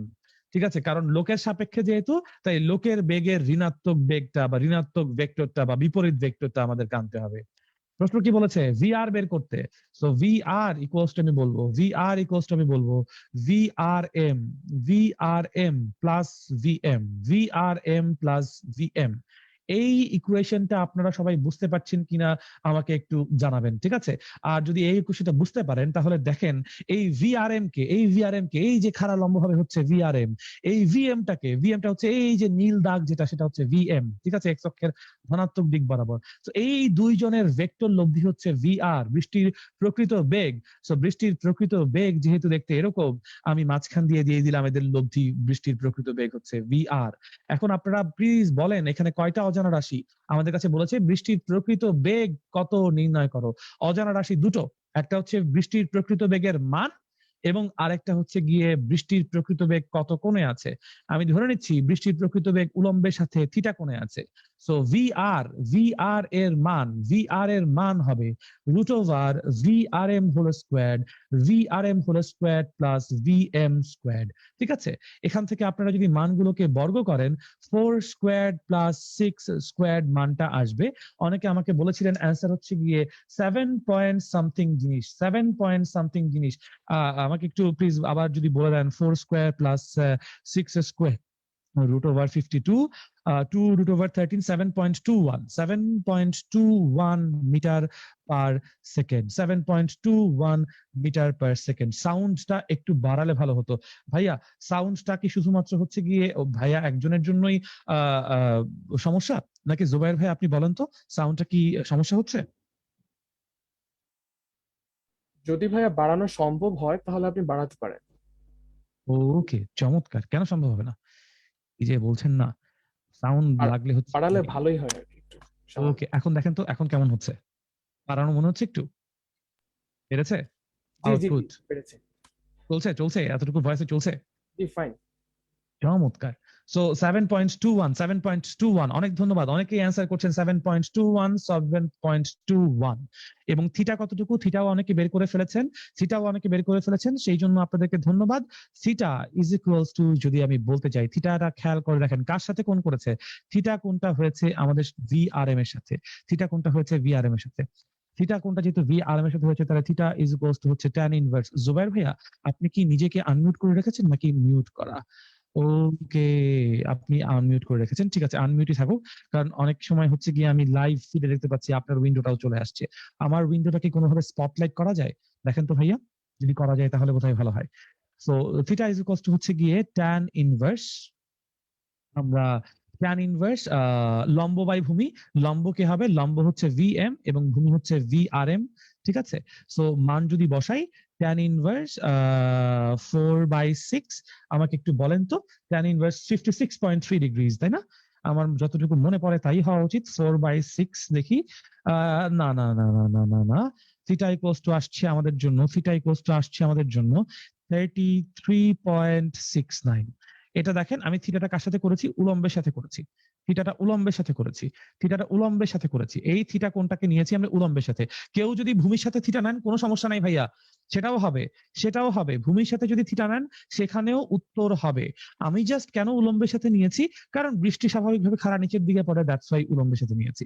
এটাও থিটা হতে পারে, ঠিক আছে, এটাকে আপনি কোণ হিসেবে বলতে পারেন। এই কোণটা হলে হবে 56 পয়েন্ট সামথিং, যেটা আপনারা বের করেছেন, আর এটা হলে হবে 33.69, ঠিক আছে। একভাবে অ্যান্সার করলেই হয়েছে, কোনো সমস্যা নাই, কোনো সমস্যা নাই, কোনো সমস্যা নাই। ও আচ্ছা, কিলোমিটার পার এই আওয়ার হবে। ভাইয়া দুঃখিত, ওই যে আবেগের জন্য আমি এসআই ইউনিটে চলে গেছি। 7.21 কিলোমিটার পার আওয়ার হবে, কোনো সমস্যা নেই, কোনো সমস্যা নাই, কোনো সমস্যা নেই। অনেক ধন্যবাদ, অনেক মিটার পার সেকেন্ড না, kilometre per hour, kilometre per hour, kilometre per hour. দুঃখিত, একটু এই প্রিন্টিং মিস্টেক গুলো মানে অ্যাভয়েড করে নিন প্লিজ। হ্যাঁ, আচ্ছা, এখন একটা জিনিস আমি একটু সিম্পলি বোঝাতে চাই, যে আমি আগের দিন বোধহয় বলেছিলাম এই কথাটা, যে বৃষ্টি সারা লম্বভাবে কেন পড়ে? কারণ বৃষ্টির ওজন, এই যে বৃষ্টির ফোঁটা, ধরেন এটা একটা পানির ফোঁটা, এই বৃষ্টির ফোঁটা মেঘ থেকে বের হয়েছে মাত্র বেচারা, ঠিক আছে। তো সে বের হয়েছে নিজের ওজনের জন্য নিচে নামতেছে, ভদ্রলোক বের হয়েছে নিজের ওজনের জন্য নিচে নামতেছে, ঠিক আছে, খাড়া নিচের দিকে নামতেছে। আগের অনেক বুঝতে পারছেন। সো মান এবং দিক দুটো বললেই আমার আসলে অ্যান্সার হয়ে যাচ্ছে, সেটা নিয়ে আর কথা নাই। আমি এখন বোঝাতে যাচ্ছি বৃষ্টি কখন বেঁকে যেতে পারে, বৃষ্টি কখন বেঁকে যেতে পারে, সেই জিনিসটা হচ্ছে কি আমি একটু দেখাতে চাচ্ছি।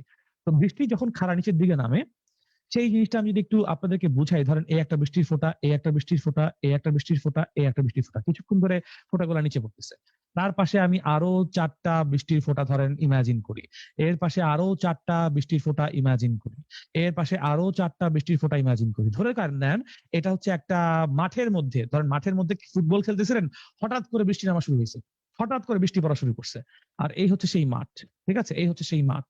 এবং সেই মাঠের ভেতরে মনে করেন আপনি ফুটবল খেলতে গিয়ে দাঁড়িয়ে আছেন, মনে করেন মাঠের ভেতরে ফুটবল খেলতে গিয়ে আপনি হচ্ছে গিয়ে ধরে আছেন, ঠিক আছে। আচ্ছা, এখন ঘটনা হচ্ছে, যদি আমরা চিন্তা করি, যদি আমরা চিন্তা করি যে এই যে আমাদের বৃষ্টির যে ফোঁটাটি আছে, বৃষ্টির যে ফোঁটাটি আছে, সেই বৃষ্টির ফোঁটাটি হচ্ছে গিয়ে খাড়া নিচের দিকে পড়ছে এই ভদ্রলোকের উপর, ঠিক আছে। ভদ্রলোক দাঁড়িয়ে আছে এবং তার মাথার উপর বৃষ্টির ফোঁটা লম্বভাবে পড়ছে। এটা হচ্ছে প্রথম ফোঁটা পড়ে গেল, এটা তারপর দ্বিতীয় ফোঁটা কিছুক্ষণ পরে নিচের দিকে পড়বে, এটা তৃতীয় ফোঁটা কিছুক্ষণ পর নিচের দিকে তার মাথার উপর পড়বে, এটা চতুর্থ ফোঁটা কিছুক্ষণ পর তার মাথার উপর পড়বে। ভদ্রলোকের উপর কিন্তু এই ফোঁটাগুলো কখনোই পড়বে না, তার কারণ কি? বৃষ্টি হচ্ছে এবং ভদ্রলোক একটা জায়গায় দাঁড়িয়ে আছে, ব্যাপারটা বুঝছেন? বৃষ্টি হচ্ছে, এখানে কোনো বাতাস নাই, ভদ্রলোক একটা জায়গায় দাঁড়িয়ে আছে, সুতরাং তার মাথার উপর বৃষ্টির ফোঁটাটা শুধুমাত্র লম্বভাবে করবে। এইটুকু আশা করি আপনারা বুঝতে পারতেছেন, ঠিক আছে। আচ্ছা, এবার চিন্তা করে দেখেন যে এই যে আমাদের ভদ্রলোক, এই ভদ্রলোক যদি কোনো কারণে হাঁটা শুরু করেন, যখন বৃষ্টিপাত হচ্ছে তখন উনি হাঁটা শুরু করবেন। এরকম একটা সিনারিও কষ্ট করে কল্পনা করেন। ঠিক আছে? ধরেন এই যে এখন বৃষ্টির ফোঁটাগুলা হচ্ছে গিয়ে রাশিয়ান বৃষ্টির ফোঁটা, লাল হয়ে গেছে। একটু আগে ধরেন ডেমোক্রেটিক রিপাবলিক বৃষ্টির ফোঁটা যেটাই বলেন, এবার রাশিয়ান বৃষ্টির ফোঁটা। ঠিক আছে? সো রাশিয়ান বৃষ্টির ফোঁটা বলে লাল হয়ে গেছে। সব লাল, লাল বৃষ্টির ফোঁটা, রক্ত বৃষ্টি হচ্ছে। ঠিক আছে? আচ্ছা যাই হোক, আমরা রক্ত বৃষ্টি না বলি, একটু ডার্ক হয়ে যায় ব্যাপারটা। এবং এই জায়গায় মনে করেন ভাইয়ার মাথার উপর বৃষ্টি পড়তেছে। ঠিক আছে? কিন্তু ভাইয়া গতিশীল, ভাইয়া আস্তে আস্তে মনে করেন গতিশীল, সামনে আগাচ্ছি, এরকম একটা ব্যাপার হচ্ছে। ঠিক আছে? অথবা ভাইয়াকে যদি আপনারা ইমাজিন করতে না চান, ভাইয়ার মাথার উপরে আমি একজন ভদ্রলোককে দাঁড় করাই দিই, যে ভাইয়ার মাথার উপরে একজন লোক দাঁড়ায় আছে, ভাইয়ার মাথার উপর একটা মাটি, মাটির উপর একজন লোক দাঁড়ায় আছে। এই লোক কি করবে? হাঁটবে। কখন হাঁটবে? যখন হচ্ছে বৃষ্টি পড়বে তখন এই লোক হাঁটবে। তো যখন বৃষ্টির প্রথম ফোঁটাটা তার মাথার উপর পড়ছে সে এখানেই ছিল, কিন্তু লোকটা হেঁটে কিছুক্ষণ পর এখানে চলে আসছে। তো লোকটা যদি কিছুক্ষণ পর হেঁটে এই দ্বিতীয় অবস্থানে আসে, আপনাকে বুঝতে হবে যে এই ফোঁটাটা লোকের মাথার উপর পড়ার সঙ্গে সঙ্গে এই রো বা সারিতে যতগুলো হচ্ছে গিয়ে আমার বৃষ্টির ফোঁটা আছে সবগুলো ফোঁটা কিন্তু পড়ে গেছে। ঠিক আছে? এই পুরো রোতে সবগুলো বৃষ্টির ফোঁটা পড়ে গেছে, কারণ এগুলার মাটি, এগুলার এক্সিস্টেন্সে নাই। তো যখন এগুলা পড়ে গেছে তখন দ্বিতীয় এই ফোঁটাটা ভদ্রলোকের মাথার উপর এসে পড়বে।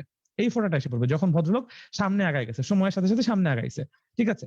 তো দ্বিতীয় ফোঁটা পড়লো, লোকটা দ্বিতীয় ফোঁটা নিয়ে আবার হাঁটা শুরু করছে। সে হাঁটতেছে, গতিশীল আছে। সে যখন তৃতীয় এই অবস্থানে আছে, যেহেতু সে গতিশীল এবং এই ফোঁটাগুলো দেখেন, এই দ্বিতীয় ফোঁটা পড়ে যাওয়া মানে সবগুলা ফোঁটাই পড়ে গেছে, এগুলা কিন্তু আর দুনিয়াতে নাই, এক্সিস্ট করে না, মাটিতে পড়ে গেছে। তাহলে এখন যেটুকু সময় নিয়ে ভদ্রলোক দ্বিতীয় অবস্থান থেকে তৃতীয় অবস্থানে আসতেছে, ততক্ষণ সময় নিয়ে এই ফোঁটাগুলা, এই উপরের ফোঁটাগুলা নিচে নামছে, নিচে নেমে এই লোকের মাথার উপর পড়বে। এবং যেহেতু লোকটা এই পজিশনে আছে তখন তার মাথার উপর এই ফোঁটাটা পড়বে, এই তৃতীয় ফোঁটাটা পড়বে। এক্স্যাক্টলি প্রথম ফোঁটা পড়ছে, সেকেন্ড ফোঁটা পড়ছে, থার্ড ফোঁটা পড়ছে। আবার যখন হচ্ছে গিয়ে আমরা এখানে আসবো, এখানে আসলে হচ্ছে কি হবে, ফোর্থ ফোঁটা পড়বে। এবার যদি লোকটাকে কেউ জিজ্ঞাসা করে, ভাইয়া আপনার উপর বৃষ্টি কিভাবে পড়েছে, উনি কিন্তু উত্তর দিবেন, তার উপর বৃষ্টি এরকম তির্যক ভাবে পড়েছে, কারণ এই তির্যক ভাবে কর্ণ বরাবর থাকা ফোঁটাগুলো তার মাথার উপর পড়েছে, অন্য কোনো ফোঁটা কিন্তু পড়ে নাই। দিস ইজ ভাই উনি বলবে তার উপর তির্যক ভাবে ফোঁটা পড়ছে। দিস ইজ ভাই একজন লোক যখন হেঁটে চলে যায় তখন হচ্ছে গিয়ে ইয়ে হবে।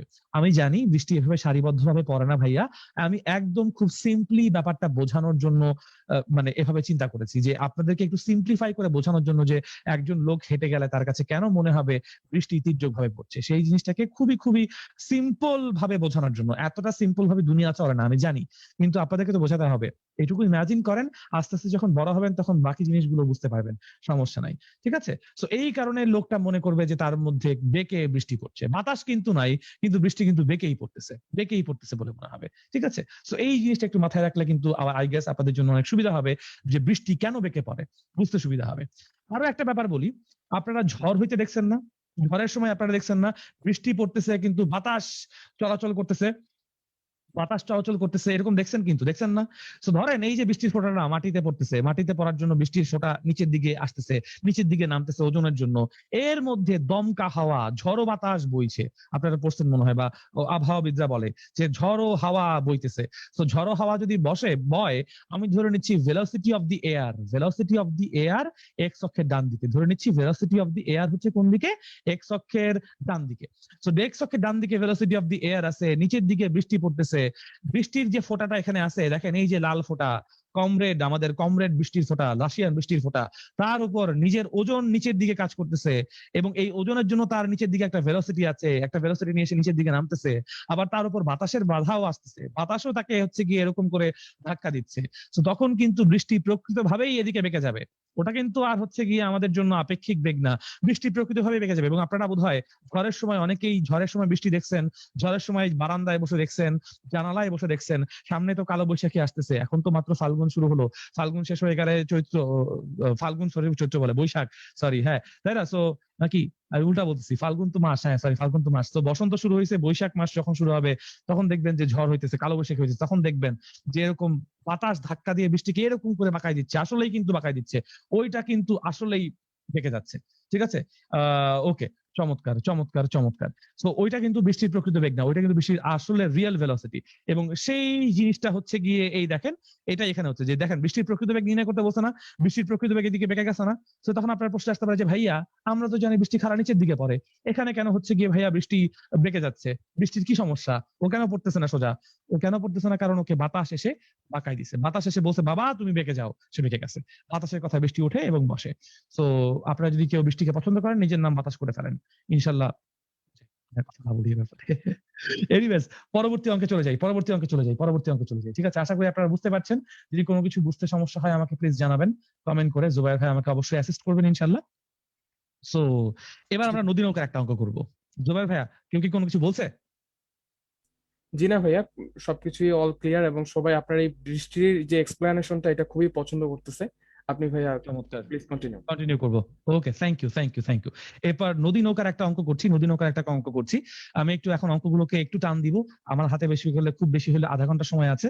সো আধা ঘন্টা সময়ের মধ্যে অনেকগুলো অঙ্ক কভার করতে হবে, সো একটু সাথে থাকেন। হ্যাঁ, দেখেন বলা হচ্ছে একজন চোর একটি নদীর এক পারে দাঁড়িয়ে, একজন চোর একটি নদীর এক পারে দাঁড়িয়ে ঠিক অপর পারে একটি পুলিশের নৌকা দেখতে পেয়ে সমবেগে নদীর পার বরাবর স্রোতের দিকে দৌড়াতে আরম্ভ করলো। বিশাল কথা বলছে, আমি আবার বলছি।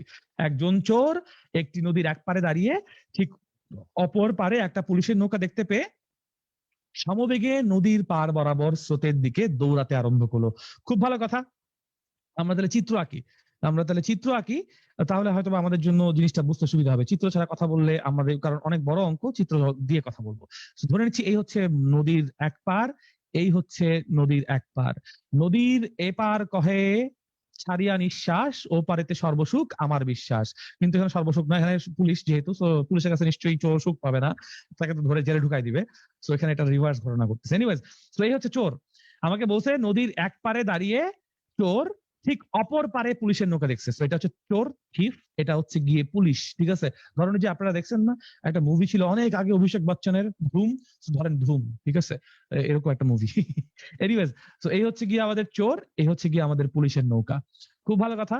সে পুলিশের নৌকা পেয়ে আমাদের চোর ভদ্রলোক কি করেছে, সমবেগে নদীর পার বরাবর স্রোতের দিকে দৌড়াতে আরম্ভ করলো। খুব ভালো কথা।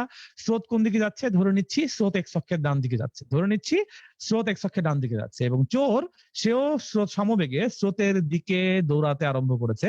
তাহলে চোরও হচ্ছে গিয়ে ভিটি ভেলোসিটি নিয়ে, ধরে নিচ্ছি চোর ভিটি ভেলোসিটি নিয়ে হচ্ছে গিয়ে ডান দিকে চলে যাচ্ছে। ঠিক আছে, আচ্ছা, ভাইয়া তো চোরকে ধরতে চাই না এখানে, দেখা যাক পুলিশ ধরতে পারে কিনা। এনিওয়েজ, সো ভিটি নিয়ে আগাচ্ছে। এরপর কি বলছে, ঠিক একই সময়ে পুলিশের নৌকাটিও স্রোতের সাথে 30 ডিগ্রি কোণে। তো স্রোতে এই যে এখানে একটা চিহ্ন ভুদাই চলে আসছে, এই চিহ্নটাকে দেখেন না। ঠিক আছে, আমি এক কাজ করি, এই চিহ্নটাকে মুছে দেই। এই হচ্ছে গিয়ে আর মুছে গেছে। আচ্ছা, হচ্ছে, আমি তো দেখতেই পাচ্ছি না এখন আমার, এই তো সাদা। আরে আমার কাছে ফ্লুইডও আছে। চমৎকার, দেখছেন স্লাইডে ক্লাস নেওয়ার জন্য বেস্ট, বুঝছেন যে ফ্লুইডও আছে। এনিওয়েজ, সো এখন বলা হয়েছে যে 30 ডিগ্রি কোণে 3 কিলোমিটার পার আওয়ার বেগে যাত্রা শুরু করছে। 30 ডিগ্রি কোন দিকে হবে, এই দিকটা হচ্ছে 30 ডিগ্রি, স্রোতের দিকের সাথে 30 ডিগ্রি কোণ করে 3 কিলোমিটার পার আওয়ার বেগে যাত্রা শুরু করেছে। খুব ভালো কথা। স্রোতের বেগের মান বলেছে 5 কিলোমিটার পার আওয়ার। ওকে, স্রোতের বেগের মান হচ্ছে 5 কিলোমিটার পার আওয়ার। আমার কাছে প্রশ্ন করে, বলা হচ্ছে, যদি কিছুক্ষণ পর পুলিশ চোরটিকে ধরে ফেলে, তো চোরের জন্য ব্যাড লাক, ধরে ফেলছে, যদি কিছুক্ষণ পর পুলিশ চোরটিকে ধরে ফেলে, তাহলে হচ্ছে গিয়ে চোর কত সমবেগে দৌড়াতে আরম্ভ করেছিল, চোর কত সমবেগে দৌড়াতে আরম্ভ করেছিল, সেটা হচ্ছে গিয়ে আমাদের কাছে প্রশ্ন করেছেন। ঠিক আছে, আচ্ছা, চমৎকার চমৎকার চমৎকার। এবার আপনারা দেখেন আমরা আসলে কিভাবে অঙ্কটাকে সলভ করবো। যেহেতু খেয়াল করছেন যে ইয়ের বেগ, চোরের বেগ এক্স অক্ষ বরাবর, চোরের বেগ কোন অক্ষ বরাবর, একদম সিম্পলি বললে চোরের বেগ হচ্ছে এক্স অক্ষ বরাবর বা এক্স এক্সিস বরাবর। সুতরাং আমরা আমাদের এই অঙ্কে সামেশন অফ ভি এক্স নিয়ে কথা বলবো। সামেশন অফ ভি এক্স কি, এক্স অক্ষ বরাবর সকল বেগের সমষ্টি, এক্স অক্ষ বরাবর সকল বেগের সমষ্টি, সকল বেগের সমষ্টি। তার কারণ কি, কেন শুধুমাত্র ভিএক্স নিয়ে কথা বলবো? কারণ আমাকে বলা হয়েছে চোর কত সমবেগে দৌড়াতে আরম্ভ করেছিল জানতে চাইছে। তো চোর কোন দিকে দৌড়াইছে? শুধুমাত্র এক্স অক্ষ বরাবর দৌড়াইছে। সুতরাং এক্স অক্ষ বরাবর অন্য কোনো বেগ নিয়ে আমার হচ্ছে গিয়ে কথা বলার কোনো দরকার নাই। ঠিক আছে, কোনো কথা বলার দরকার নাই। ওকে, চমৎকার। সো আমরা তাহলে এক্স অক্ষ বরাবর সকল বেগের অঙ্ক নিয়ে কাজ করব। এখন ঘটনা হচ্ছে এক্স অক্ষ বরাবর কয়টা বেগ আছে দেখি। এক্স অক্ষ বরাবর স্রোতের বেগ আছে, দেখতেই পাচ্ছেন, বলা হচ্ছে স্রোতের বেগের মান 5 কিলোমিটার পার আওয়ার, এবং স্রোত যেদিকে কাজ করছে সেই দিকেই হচ্ছে গিয়ে চোর দৌড়াইছে, সেই দিকেই হচ্ছে গিয়ে চোর দৌড়াইছে, তাই না? সো দিস ইজ ওয়াই আমরা বলবো চোরের বেগটা ভিটি, সে sorry sorry sorry sorry x অক্ষ বরাবর কয়টা ভেলোসিটি আছে? প্রথমে আছে ভিটি, চোরের নিজস্ব বেগ। তারপর আছে হচ্ছে স্রোতের বেগ 5, এবং এই যে 3 কিলোমিটার পার আওয়ার বেগ আছে, সেই 3 কিলোমিটার পার আওয়ার বেগের দুটি উপাংশ, 3 কিলোমিটার পার আওয়ার বেগের দুটি উপাংশ, একটা হবে 3 sin 30, আর একটা হবে 3 cos 30, আর একটা হবে 3 cos 30। কেন? বিকজ এই কোণটা যদি 30 ডিগ্রি হয়, এই কোণটাকেও আপনাকে 30 ডিগ্রি বলতে হবে, অনুরূপ কোণ বলে, অনুরূপ কোণ বলে, ঠিক আছে? সো 3 cos 30 ডিগ্রিও হচ্ছে গিয়ে আমাদের জন্য এক্স অক্ষ বরাবর একটা বেগ, ঠিক আছে? এখন আপনারা এতটুকু কি বুঝতে পারছেন? আমি যদি পরের স্লাইডে চলে যাই তাহলে হয়তো আমার জন্য বোঝাতে একটু ইজিয়ার হবে, যে এই ছিল আমাদের 1 পার, এই ছিল 2 পার, এই ছিল চোর, এই ছিল পুলিশের নৌকা, এই চোর দৌড়াইছে সামনের দিকে এক্স অক্ষ বরাবর, এটা ভিটি, এটা 5 কিলোমিটার পার আওয়ার, এবং আমাদের যে পুলিশ, সেই পুলিশ রওনা করছে এইখান থেকে। তো আপনারা বুঝতে পারছেন, এই পুলিশ এবং চোর দুইজনই টি ইকুয়ালস টু 0 তে, অর্থাৎ একই সাথে রওনা শুরু করছে। কেন একই সাথে বলতেছি? দেখেন, ঠিক একই সময়ে চোর যখন দৌড়াতে আরম্ভ করেছে, ঠিক একই সময়ে পুলিশের নৌকাটিও স্রোতের সাথে যাওয়া শুরু করছে। তাহলে টি ইকুয়াল টু 0, দুজনের জন্য গতিকাল শুরুর ঘটনা একই, দুটি একই সাথে হচ্ছে গিয়ে যাওয়া শুরু করছে। এবং যেহেতু বলছে কিছুক্ষণ পর পুলিশ চোরটিকে ধরে ফেলে, তার মানে এই দুইজন, ধরে নিচ্ছি T equal to T second সময় পরে এই বিন্দুতে মিলিত হয়েছে। পুলিশের নৌকা এখানে আসছে এবং আমাদের চোর ভাইয়া সেও হচ্ছে এখানে আসছে, ঠিক আছে? দুইজনে একই সময় এখানে আসছে, মিলিত হয়েছে, ঠিক আছে? আমরা তাহলে বলতে পারি না যে এই রেফারেন্স ফ্রেম বা এই কাঠামোতে সামেশন অফ ভিএক্স এটাই হচ্ছে আসলে চোরের ভেলোসিটি? কেন বলতেছি? কারণ ব্যাপারটা বুঝেন, আমাদের এই যে নৌকার বেগ এক্স অক্ষ বরাবর যা, আর চোরের বেগ এক্স অক্ষ বরাবর যা, এই দুইটা যদি সমান না হয়, কখনোই এই পুলিশ চোরকে ধরতে পারবে না। কেন ধরতে পারবে না? কারণ পুলিশের বেগের ভূমি উপাংশ এবং যখন চোরের বেগের মান দুটো একই দিকে একই মানে আছে, তার মানে আমি সেটাকে বলতে পারবো সমান বেগ। তার মানে এইটা হচ্ছে গিয়ে বলতে পারবো সমান বেগ, এটা সমান বেগ। এটা কার সমান বেগ? চোরের বেগের সমান বেগ হচ্ছে গিয়ে আমাদের পুলিশের নৌকার বেগ হতে হবে। কারণ যদি পুলিশের নৌকার বেগ বেশি হয়, যদি এটা চিন্তা করেন যে সামেশন অফ ভিএক্স যদি ভিটি এর থেকে বেশি হয়, তাহলে পুলিশ আগে গিয়ে পৌঁছায় যাবে। আর পুলিশ আগে গিয়ে পৌঁছে গেলে চোর তো পিছনে উল্টা দিকে দৌড় দিবে, ডানে বামে দৌড় দিবে, চোর ধরতে পারবে না। আর যদি পুলিশ পরে পৌঁছায়, এই বিন্দুটাকে চোর আগে আগে ক্রস করে চলে গেছে, অর্থাৎ চোরের বেগ যদি পুলিশের বেগের থেকে বেশি হয়, তাহলে তো চোর পালাই গেল, চোর তো জীবনেও ধরতে পারবে না, ঠিক আছে? তো এই জিনিসটা যদি হচ্ছে গিয়ে এরকম হয়, ঠিক আছে, অবশ্যই আবারও বলতেছি যে এই যে পুরো সিনারিওতে আমরা বলেছি এক্স অক্ষ বরাবর বেগের উপাংশ নিয়ে আমরা কাজ করব, এবং এখানে এক্স অক্ষ বরাবর তিনটা বেগ আছে। একটা হচ্ছে চোরের বেগ ভিটি, এটা এক্স অক্ষ বরাবর যে বেগগুলো আছে সেগুলো নিয়ে কথা বলছি। এক্স অক্ষ বরাবর ভিটি, চোরের বেগ এক্স অক্ষ বরাবর দেখতে পাচ্ছেন। আবার যে স্রোতের বেগ, সেটাও এক্স অক্ষ বরাবর, স্রোতের বেগ 5 কিলোমিটার পার আওয়ার, সেটাও এক্স অক্ষ বরাবর। এবং নৌকার বেগের যে ভূমি উপাংশ 3 cos 30, এটাও এক্স অক্ষ বরাবর, ঠিক আছে? সো এই দুটো বেগ মিলে, এই দুটো বেগের যে লব্ধি, সেই লব্ধি সমান হইতে হবে ভিটি। কারণ স্রোতের বেগ তো এখানে নৌকাকে হেল্প করবে। পুলিশের নৌকার যে লব্ধি বেগ সামেশন অফ ভিএক্স, সেটা কত? সেটা হচ্ছে 3 cos 30 প্লাস 5। কারণ এই যে নৌকা আছে, সেই নৌকার উপর আপনার স্রোতের বেগও কাজ করতেছে 5, আবার এই পুলিশের বেগের ভূমি উপাংশ 3, দুইজনই কাজ করতেছে। ওটা মিলে হচ্ছে গিয়ে এই যে ভিএক্স এর লব্ধি বের করা যাবে 3 cos 30 প্লাস 5। পুলিশের এই নৌকার বেগ যদি চোরের বেগের সমান হয়, তাহলেই কেবলমাত্র চোর হচ্ছে গিয়ে পুলিশ দ্বারা আক্রান্ত হবে, তাহলেই হচ্ছে গিয়ে চোর দ্বারা আক্রান্ত হবে না। ভাইয়া ক্যান্সেল হবে না। ক্যান্সেল কেন হবে না? কারণ পুলিশের বেগ 3 cos 30 যেদিকে আছে, নৌকার বেগ একই দিকে আছে। পুলিশের বেগ, নৌকার বেগ যেদিকে আছে, স্রোতের বেগ একই দিকে আছে। দুটো বেগ যদি একই দিকে থাকে পরস্পরকে ক্যান্সেল আউট করে না। দুটো ভেক্টর যদি একই দিকে থাকে পরস্পরকে ক্যান্সেল আউট করে না। তাদের যোগফল স্বাভাবিক বীজগণিতের নিয়মে p প্লাস কিউ, ভেক্টরের ম্যাক্সিমাম লব্ধি। পড়েছেন আপনারা লব্ধি সামন্তরিক সূত্রে, ঠিক আছে? তো সেই অনুযায়ী হচ্ছে গিয়ে কিন্তু ক্যালকুলেশন হবে, সেই অনুযায়ী কিন্তু ক্যালকুলেশন হবে, ঠিক আছে? ওকে, সো এই অনুযায়ী হচ্ছে গিয়ে আমরা চিন্তা করব, কারণ চোরের বেগের সমান কেন হতে হবে? কারণ হচ্ছে গিয়ে যদি চোরের বেগের সমান পুলিশের নৌকার বেগ না হয়, চোরের বেগ এবং পুলিশের বেগ সমান যদি না হয়, চোরের বেগ ইকুয়ালস টু পুলিশের নৌকার বেগ যদি না হয়, তাহলে কখনোই এই পুলিশ চোরকে ধরতে পারবে না। যেহেতু প্রশ্ন করেছে যে চোরকে ধরে ফেলেছে, তাহলে হচ্ছে গিয়ে বেগ কত, সেই অনুযায়ী আমরা চিন্তা করেছি, ঠিক আছে? অপোজিট হলে ক্যান্সেল হতো, কিন্তু এখানে যেহেতু অপোজিট না, সো ক্যান্সেল হবে না, ঠিক আছে? এনিওয়েজ, আশা করি হচ্ছে গিয়ে বুঝতে পারছেন। একবার যদি অঙ্কটা করেন, আমি একবার তাও সামারি করে দিচ্ছি আপনাদের জন্য, ঠিক আছে? সামারিটা কিরকম? এই হচ্ছে গিয়ে আমি এই সামারির জন্য এই পেজটাকে আবার এই পেজের নিচের যে খালি অংশটুকু সেটুকুকে ব্যবহার করছি, একটু দেখেন। এই হচ্ছে গিয়ে আমাদের নৌকার একটা নদী আছে, নদীতে ধরেন 5 কিলোমিটার/আওয়ার বেগে স্রোত আছে, এবং নদীর এই প্রান্ত থেকে একটা বিন্দুতে একটা নৌকা আছে, সেই নৌকার বেগ 3 কিলোমিটার, এই মানটা হচ্ছে 30। সো এই নৌকার ভূমি উপাংশ হচ্ছে গিয়ে বেগের ভূমি উপাংশ 3 cos 30। তাহলে এই ভেক্টর, এই যে নৌকার উপর দেখেন দুটো বেগ কাজ করতেছে, আমি এক এক করে বলছি। এই নৌকার উপর শুধুমাত্র পুলিশের কথা চিন্তা করেন, পুলিশের এই নৌকার উপর দুটো বেগ কাজ করতেছে।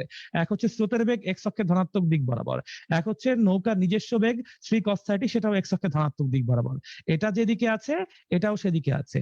সুতরাং আমি বলবো পুলিশের নৌকার যে velocity, the velocity of the boat, পুলিশের নৌকার যে ভেলোসিটি, সেই ভেলোসিটি কত? 5 প্লাস 3 cos 30, 5 প্লাস 3 cos 30। এটা হচ্ছে স্রোতের সাহায্য নিয়ে পুলিশ আগাচ্ছে, এটা হচ্ছে স্রোতের সাহায্য নিয়ে পুলিশ আগাচ্ছে, স্রোতের সাহায্য নিয়ে পুলিশ আগাচ্ছে। আর এই পাশে চোর নিজের পায়ের সাহায্যে আগাচ্ছে। এই পাশে যে চোর, চোর তো নদীতে নাই, চোর নিজের পায়ের সাহায্যে দৌড় দিচ্ছে, সেই চোরের ভেলোসিটি হচ্ছে ভিটি, সেই চোরের ভেলোসিটি হচ্ছে ভিটি। সো পুলিশের বেগের যে এক্স অক্ষের উপাংশ, পুলিশের বেগের যে এক্স অক্ষের উপাংশ, সেটা যদি হচ্ছে গিয়ে চোরের বেগের সমান হয়, সমান ভেক্টর হয়, সমান ভেক্টর হয়। কারণ কি?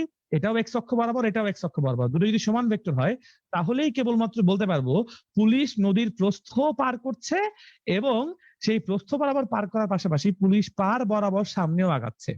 পুলিশের বেগটা যেহেতু দ্বিমাত্রিক, তার 3 sin 30 বেগ দিয়ে পুলিশ এই পার থেকে ওই পারে যাবে, কিন্তু এক্স অক্ষের এ বিন্দু থেকে বি বিন্দু বরাবর চোর ধরেন এ বিন্দুতে আছে, পৌঁছাইছে বি বিন্দুতে, যখন পুলিশ তাকে ধরছে, এই সিচুয়েশনে, এই সিনারিওতে ধরার জন্য দুজনেরই এক্স অক্ষ বরাবর ভেক্টর সমষ্টি সমান হইতে হবে। সেটার উপর বেস করে আমরা এই ইকুয়েশনটাকে বলছি, ঠিক আছে? এই ইকুয়েশনটাকে বলছি। এনিওয়েজ, আশা করি এতটুকু বুঝতে পারছেন। এর পরের যে অঙ্কটি আছে, এই অঙ্কটা আমি হচ্ছে গিয়ে আপনাদের জন্য আমি হোমওয়ার্ক দিয়ে দিব, ঠিক আছে? এই অঙ্কটা আপনাদের জন্য হোমওয়ার্ক দিয়ে দিব। না পারলে এতদিন পর্যন্ত আমরা যেই যেই হোমওয়ার্ক দিয়েছি সবগুলো হোমওয়ার্কের সলিউশন কোনো না কোনো ভাবে আমি আপনাদের কাছ পর্যন্ত পৌঁছানোর চেষ্টা করব, অথবা অনেকেই আপনাদের মধ্যে হোমওয়ার্কের সলিউশন করতে পেরেছেন এবং তারা কিন্তু গ্রুপে পোস্ট করেছেন। সো একটু কষ্ট করে সেই পোস্টগুলো দেখলেও কিন্তু ইনশাল্লাহ আপনারা পেয়ে যাবেন, ঠিক আছে? পেয়ে যাবেন। সো আশা করি বুঝতে পারবেন, এই অঙ্কটা করতে পারবেন। হোমওয়ার্ক থেকে গেল, অথবা প্রবলেম সলভিং ক্লাসে আমি এটা সলভ করি আপনাদের জন্য, ঠিক আছে? এটা সলিউশন আপাতত করছি না। এরপর ওয়াই এক্সিস কি হবে ভাইয়া? ওয়াই এক্সিসে কিছু হবে না আপাতত, ওই ওই অঙ্কে আমাদের ওয়াই এক্সিস দরকার নাই। এবার দেখেন, আমার কাছে বলছে প্রশ্ন, দেখেন এই অঙ্কটা, দেখেন নতুন ডট গুণফলের অঙ্ক। সো আমরা দেখি, বলা হচ্ছে যে এ একটা ভেক্টর দেওয়া আছে, বি একটা ভেক্টর দেওয়া আছে, বলা হচ্ছে এ বরাবর বি এর লম্ব অভিক্ষেপ নির্ণয় করো। এ একটা ভেক্টর দেওয়া আছে, বি একটা ভেক্টর দেওয়া আছে, বলা হচ্ছে এ বরাবর বি এর লম্ব অভিক্ষেপ নির্ণয় করো। আমরা চিত্র আঁকি, একদম চোখ বন্ধ করে আগে চিত্র আঁকি। ধরে নিচ্ছি এই হচ্ছে, এই এ ভেক্টর কত? 3i minus J plus 3k, এবং ধরে নিচ্ছি আমাদের কাছে যে বি ভেক্টরটি আছে সে হচ্ছে এই বি ভেক্টর, এটা হচ্ছে আমাদের জন্য বি ভেক্টর। হ্যাঁ, সো ধরে নেন থিটা কোণে আছে, ধরে নেন থিটা কোণে আছে, এবং বি ভেক্টরের উপাংশগুলো বলা আছে i minus 4j, i minus 4j plus 2k ধরে নিলাম। আমাকে বলেছে এ বরাবর বি এর লম্ব অভিক্ষেপ, এ বরাবর বি এর লম্ব অভিক্ষেপ, এ বরাবর যদি বি এর লম্ব অভিক্ষেপ, ভাই প্রশ্ন তোলার কোনো কারণ নাই। আমি ইনশাল্লাহ আজকের ক্লাস শেষে হোমওয়ার্কের একটা পিডিএফ ফাইল দিয়ে দিব, ঠিক আছে? পিডিএফ ফাইল দিয়ে দিব, কোনো সমস্যা নাই, কোনো সমস্যা নাই, ঠিক আছে? আচ্ছা, সো এই বি বিন্দু থেকে যদি আমরা এর উপর লম্বভাবে আলো ফেলি, আমরা বলেছি এ বরাবর বি এর লম্ব অভিক্ষেপ, যার বরাবর লম্ব অভিক্ষেপ বের করতে বলেছে তার উপর আলো ফেলবো। কার উপর? এ বরাবর বলেছে না, সো এর উপর আলো পড়তেছে, এর উপর আলো পড়তেছে, এবং বি এর লম্ব অভিক্ষেপ যেহেতু নির্ণয় করতে বলেছে, এই অংশটুকু হচ্ছে গিয়ে আমাদের বি এর লম্ব অভিক্ষেপ, which will be b cos theta, which will be b cos theta। আমাদের কাছে b cos theta এর মান জানতে চেয়েছে। আমরা সবাই জানি a dot B equals to হচ্ছে A B cos theta. So এখান থেকে আমরা হচ্ছে গিয়ে বলতে পারি যে বি কস থিটার মান ইকুয়ালস টু হচ্ছে গিয়ে A dot B divided by A dot B divided by A, ঠিক আছে? আচ্ছা, অভিক্ষেপ ইংলিশ হচ্ছে ভাইয়া প্রজেকশন, ভার্টিক্যাল প্রজেকশন। লম্ব অভিক্ষেপ মানে হচ্ছে গিয়ে ভার্টিক্যাল প্রজেকশন বা পারপেন্ডিকুলার প্রজেকশন, সেটাকে আমরা লম্ব অভিক্ষেপ বলি, ঠিক আছে? প্রজেকশন বা ছায়া যে অংশটুকু, অভিক্ষেপ মানে আসলে ছায়া, আর ছায়া মানে হচ্ছে প্রজেকশন, ঠিক আছে? লম্ব অভিক্ষেপ, এর মধ্যে অভিক্ষেপ মানে হচ্ছে প্রজেকশন। রিয়েলি সরি, আপনারা অনেকে ইংলিশ ভার্সনে আছেন ভাইয়া, আপনাদের জন্য আমি ইনশাল্লাহ এর পরের সপ্তাহ থেকে কোয়েশ্চেন গুলো ইংরেজিতে আনার অবশ্যই চেষ্টা করবো। প্লিজ এই ব্যাপারটা আমাকে একটু সময় দেন, একটু আমাকে প্লিজ। অর্থগোনাল প্রজেকশন, ইয়েস, সিয়াম ভাইয়া আমাকে বলেছেন orthogonal projection, yes orthogonal projection. So এখান থেকে আপনারা কিন্তু বি কস থিটার মান বের করতে পারবেন। এ ডট বি এর জন্য আমরা মান বের করতে পারবো, সূত্র একটু আগে দেখিয়ে এসেছি। সো এ ডট বি এবং এর মান, এ ডট বি এর মান কত হয়? 3 1 3, মাইনাসে মাইনাসে প্লাস 4 এবং 3 দুগুণে 6, সো হচ্ছে গিয়ে 13। এ ডট বি এর মান হচ্ছে গিয়ে বেসিক্যালি 13, এবং এ এর মান কত? এর মান হচ্ছে root over 3 square plus 1 square plus 3 square, মানে 9 আর 9 18 এবং 1 19। তাহলে আমি বোধহয় বলতে পারি, বোধহয় আমি শিওর না, আমাকে একটু দেখান তো ভাইয়া যে বি কস থিটার মান কি এরকম আসে কিনা, যে 13 ডিভাইডেড বাই রুট ওভার 19 এরকম হওয়ার কথা। 13 ডিভাইডেড বাই রুট ওভার, চমৎকার, জাহিদ হাসান জিম ভাইয়ারটা দেখেছি। এবং অনেকে আমাকে 2.39 বলেছেন, অনেকে আমাকে অ্যান্সার বলছেন। ঠিক আছে ভাইয়া, এমন কি হতে পারে চোর কম বেগে দৌড়াইছে? না ভাইয়া, ওটাও হতে পারে না, কারণ আমি হচ্ছে গিয়ে এরকম কোন সিনারিও ওখানে দেই নাই, ঠিক আছে? এরকম কোন সিনারিও ওখানে দেই নাই। আচ্ছা, সো বি কস থিটার মান আপনারা বুঝতে পারছেন অবশ্যই। চমৎকার চমৎকার চমৎকার। জিহাদ রহমান ভাইয়া, প্রচুর নেটওয়ার্ক ভাইয়া, নেটওয়ার্কে তো সমস্যা হবে, কিছু করার নাই। রেকর্ডেড ভিডিওতে একটু দেখে নিন, কষ্ট করে রেকর্ডেড ভিডিওতে একটু দেখে নিন, ঠিক আছে? আমি খুবই দুঃখিত, নেট প্রবলেমের জন্য আসলে এরকম হচ্ছে, খুবই দুঃখিত, ঠিক আছে? একটু শেষ করলে ভালো হয়। মিতুল ভাইয়া একটু ধৈর্য ধরেন, আমি শেষ করার চেষ্টা করছি, কিন্তু হচ্ছে গিয়ে অনেক সময় লাগছে, একটু ধৈর্য ধরেন প্লিজ, ঠিক আছে? এবার বলছে এ এর মান কত হলে এ এবং বি ভেক্টর দ্বয় পরস্পরের উপর লম্ব হবে। ওয়েল, এটা খুবই সিম্পল একটা ম্যাথ।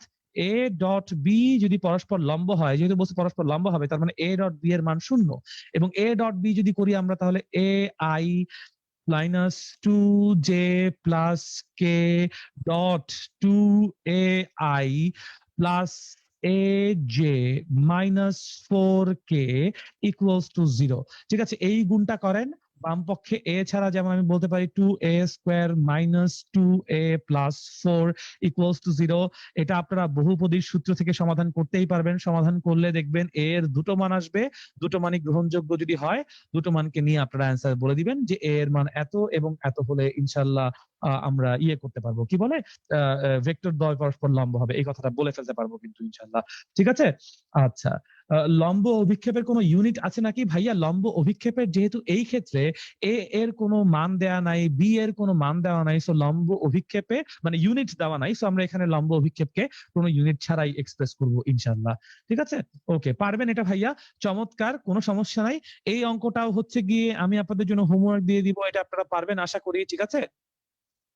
হোমওয়ার্ক গুলো আমি লাস্টে আপনাদেরকে দিয়ে দিব। এখানেও লম্ব অভিক্ষেপের মান বের করতে বলেছে, এটাও আমি আপনাদের জন্য হোমওয়ার্ক দিয়ে দিব। অনেকগুলো আছে অঙ্ক এরকম হোমওয়ার্ক দেওয়ার মতো। সো আমি একবারে হচ্ছে গিয়ে একটা ভেক্টর গুণফলের অঙ্কে চলে যাই।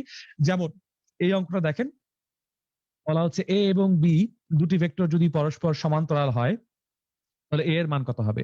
সো আমরা a cross B equals to 0 পাবো। এ ক্রস বি এর যে মানটা হবে সেই মানটা শূন্য লাগবে।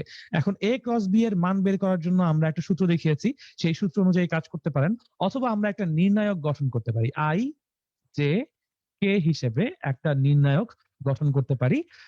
5 2 - 3 ডিটারমিনেন্ট আর কি, ডিটারমিনেন্ট গঠন করতে পারি 15a-9। এই মানগুলো যদি বসান তাহলে আপনি এখানে একটা ভেক্টর পেয়ে যাবেন। সেই ভেক্টরের মান যদি শূন্য আসে আপনি কিন্তু বলে ফেলতে পারেন যে ঠিক আছে ভাইয়া, যে ভেক্টর দ্বয় পরস্পর সমান্তরাল হবে।